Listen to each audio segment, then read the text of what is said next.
So this TV stand works really good. I didn't think it was going to hold this 55-inch Vibe widescreen TV, but it's very easy to assemble.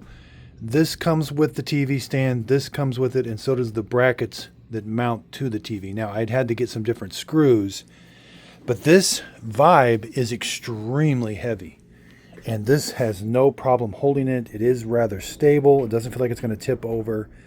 Now, riding on it makes it a little wobbly, but I'm not too worried about that. I like the little shelf. I like that all four wheels lock, but this is an alternative to the Vibe stand. Again, this is the 55-inch Vibe, and it has no problem holding it. That's an extremely heavy, it says it's only 50 pounds for a whiteboard, electronic whiteboard, but man, it felt like it was heavier. It had no problem holding that. I could have adjusted the height. I had some adjustments. I could have gone lower. I even have some adjustments here. I could have gone lower or higher. This is about at the maximum. I could have gone a little higher maybe. That's about 6 foot tall with that 55-inch TV. Hope this helps.